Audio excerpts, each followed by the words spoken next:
Hi, I'm Braden. I live in New Zealand and I'm 15 years old.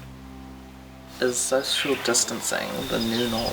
Thanks, Braden. For now, yes. It's a bit of a blunt instrument, but what we know about this virus is that it's transmitted pretty easily when people are in close contact with each other. When we speak or particularly cough and sneeze, we expel these droplets, and those droplets contain enough virus to infect somebody else. So especially if we're in an indoor setting and there's no airflow, that's a high risk of passing on the virus. Hi, I'm Fiona from New York. I'm 15, and my question is, what measures might be taken after this crisis dies down to try and prevent a pandemic of this scale from happening again? I ask this because it seems as though there was a lack of preparation globally for dealing with this virus, and I think it's vital to find a way to manage it better should it occur again. Fiona, you're absolutely right. Preparing for a pandemic is something that's been going on for years in nations around the world. It's believed that the foundation of this disease may have started in a wildlife market. Now, what a lot of scientists who work in global health say is that really we need to start looking at and controlling trade in wild animals to reduce the risk of that spillover event from happening again.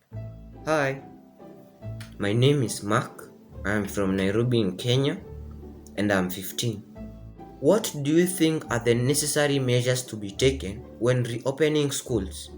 Well, Mark, that's a critical question because schools are so important. Schools opened in Denmark in April and there was no spike in the infection. Schools opened in Finland, I think, around May, and there was no corresponding spike in the infection. There are very careful controls in place in those countries, such as staggered start times, staggered start breaks, and keeping children and teachers in groups or bubbles where they just come into contact with a limited group of people. So it's a real kind of learning curve. We're looking to other countries to see how they're doing it, but slowly, gradually, and watching very carefully and learning from every step we take, schools are gradually being reopened.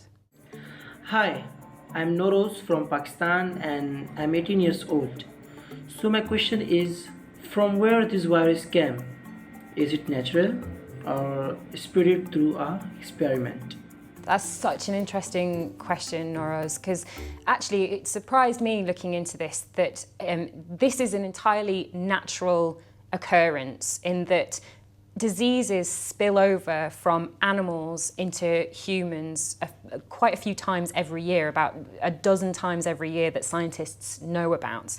And although we might not have seen a disease outbreak to this extent, we've seen disease outbreaks that had that same foundation, that were a disease that we didn't know about because it was circulating in wildlife, and then something made that disease spill over into a human, and then critically, it was a disease that could be passed on from human to human. Thank you so much for answering my question.